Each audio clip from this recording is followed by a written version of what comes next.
Hi, this is one of our wrecking bars, and it's a product that we are very proud of.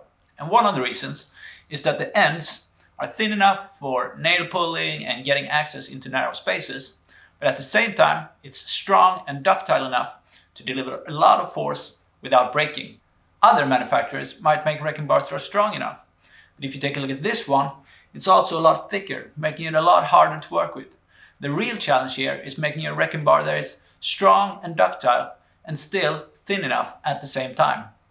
One of our competitors have wrecking bars that looks quite a lot like ours, and we actually painted these to disguise the brand a little bit. But since they look so much like ours, we wanted to test them and see how they measured up. So we took a bunch of their wrecking bars and we took a bunch of our wrecking bars and we tested them alongside each other. The wrecking bars were clamped down in one end, and then we applied a force and started bending them. As you can see, the claw of our wrecking bar starts to bend when the force becomes too high. That might seem like a bad thing, but it's actually great if you consider the alternative, which is a wrecking bar that breaks.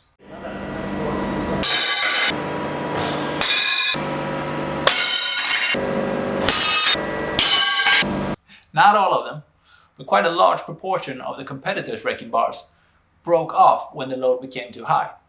And this can be very dangerous. Imagine that you're pulling on this with your entire weight and then it snaps off.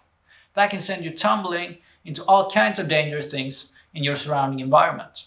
Even more dangerous than that perhaps are these small metal splinters that form when the wrecking bar breaks. They can come flying at you at a very high speed and they can injure you, your colleagues or the surrounding environment severely if you are hit by one.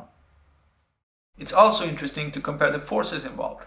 In some cases, the competitors' wrecking bars will break at far lower loads than what is required just to start to plastically deform ours. And some of them are too soft and will plastically deform at very small forces. It's hard to say exactly why there is such a big difference between ours and these. And that is because we cannot say anything about the raw material or the production process that goes into making these ones. What we can say, however, is that we use Swedish boron steel when we manufacture our wrecking bars. That means that the steel is alloyed with boron. Boron is a metalloid that gives us a stable and predictable behavior during the quench hardening process, and it also gives us an increased resistance to wear and impacts. We also know that the process of forging, hardening and annealing a wrecking bar like this is a very difficult process that we have spent a lot of time and effort on mastering.